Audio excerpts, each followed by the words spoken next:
I thought perhaps I would kick things off. One of the things that came up in the inquiry was the burden on teams of lots of data collection, and certainly going around a couple of the teams who had had CNST, this had obviously been a heavy load again. And yet the government's very committed to the information revolution, to measuring and focusing on outcomes. I just wondered if each of you might comment on the role of measurement and how we get it right to make sure that teams have the information that they need to improve, but without perhaps burdening them in the way that I think sometimes teams feel burdened. So how do we deliver on the information revolution and the focus on outcomes in maternity services? I don't know, David, do you want to?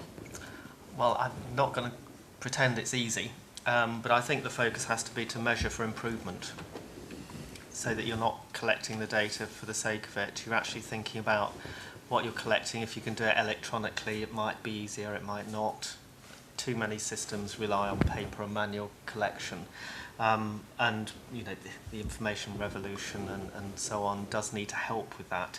So if there are opportunities in getting involved in designing electronic systems that are part of that, then please do, because there's never, ever enough clinical input, and there's certainly never enough from midwives. So I think it's really important to be part of that.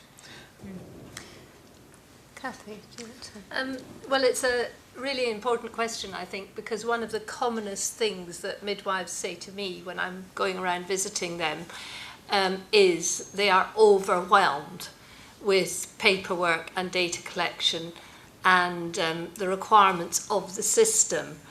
And one of the most interesting comments I heard this morning, and I can't actually remember who said it, but it was something about designing the data collection form to measure the thing you wanted to get out.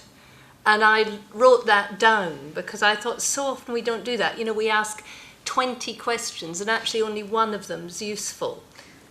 Rona, any thoughts? I'd like to take off my hat, my previous hat, which was working as an epidemiologist, because I'm put on my hat as being somebody who works at the Department of Health now. And knowing that there has been a great deal of work done over the years about having a core maternity data set. And so we're not starting from a standing start here. So there are people who have been working on it for a while. But what we definitely have at the moment is that focus on what are the questions that need to be asked to measure the outcomes that are important, whether nationally or locally. And I think that is our focus, which is on health and safety outcomes whilst we're talking here. Most of the things I think have been said, but this is just so important information. And speaking as a clinician, I think this was said right at the introduction, the frustration of putting data in and getting nothing back in terms of useful information where you can affect your own clinical practice. But I think we need to have much more friendly systems that encourage us, that give us meaningful data that will help us in our practice, because at the end of the day we want data, quite rightly, to improve our clinical practice, make it safer. When Arul introduced the dashboard, that was a very useful concept, and I think most trusts will have that now. That's obviously a combination of management data, but it's got some very important clinical data on it as well. So things are improving, but I think they've got a long way to go. A question from this table, any of you that like to pose a question to the panel?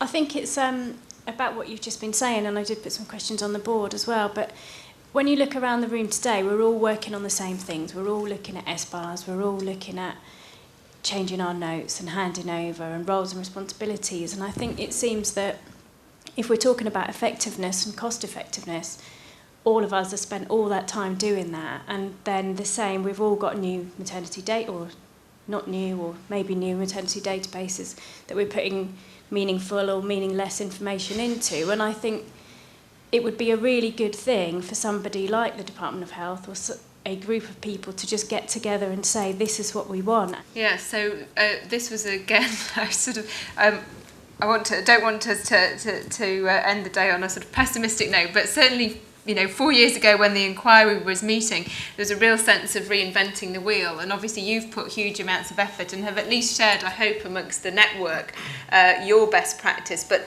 I'm hearing almost a call for saying, can we have more national investment in ensuring that some of the things that we know that could be standardised, be standardised? Well, I entirely recognise that scenario, and I do think that wasted effort is a shame, but nevertheless, to get local buy-in, you do need to put that mechanism in place. So it has its benefits, and let's be slightly positive about that, but I recognise that doing this nationally might cut through some of that, but do not wait for the Department of Health to do it. And I don't say that flippantly, I say that because we are going to change. We are not going to be as aligned to the NHS as we once were. It will be transformed with a very public health focus.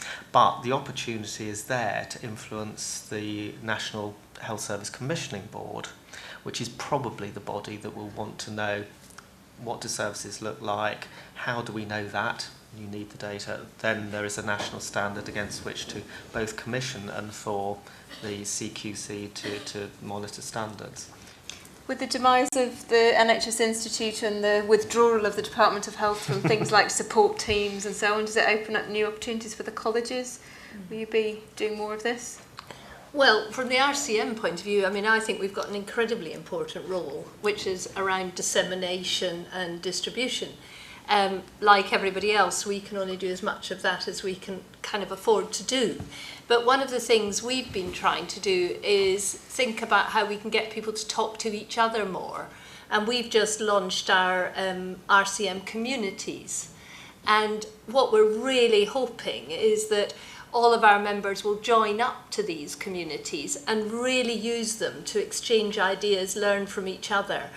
But if I could just make another comment, which is just a slight tangent, Anna, is it does strike me when I listen to all the work that everybody's doing, which is all incredibly important, that there is a danger that we can lose sight of the fact that one of the things that makes the biggest difference, and I'm saying this on the basis of evidence, to women's care is having the time to talk within your teams and having the time to build relationships with women and the people we care for.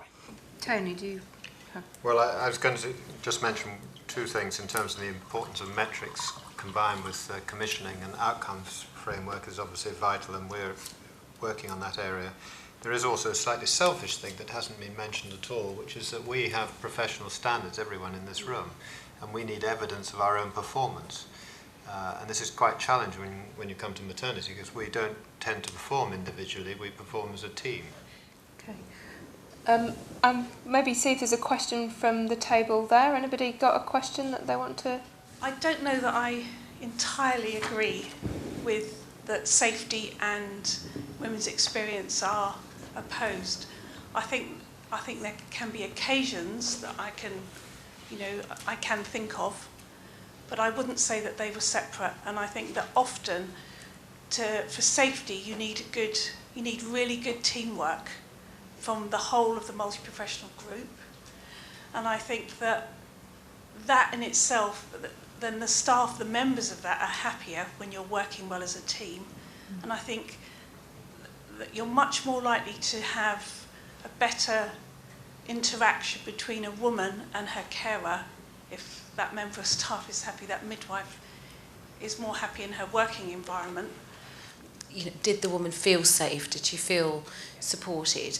She's not bothered whether she's had a VTE assessment, to be honest, probably, but she wants to feel safe, for whatever that might mean in whichever way we deliver it. And I don't think you can separate the two as a metric. And I think the previous government and all the stuff that came through around raising patient satisfaction as sort of a quality measure and in sequence targets, I thought was a fantastic idea. Do your team have anything you want to pick up? Okay. I have a request actually, because Anna, you mentioned that you want some message sent up to the high-ups. The question raised from my neighboring table is a very crucial one. David, in your lecture you mentioned that rather than measuring process, we have to measure the outcomes. Mm-hmm. If you look at the CNST requirements, most of them are process measures, as opposed to outcome measures. If you look at a simple maternity dashboard, they are outcome measures, very simple and so on. So the question, not a question, a request I have for the team actually from King's Fund, from department. We know we have really worked hard on the maternity data set, which has gone through a number of phases and so on. Whether the NHS and the Department of Health can sit down with the CQC and the NHSLA, because these are the people who keep on asking and bothering us with the questions. You need extra 20% midwives. No, I'm not saying they're doing the bad thing, they're doing the good thing, but I'm asking them to sit down together and see whether they can come out with the information they like to have from the maternity data set. Commissioning needs this kind of information.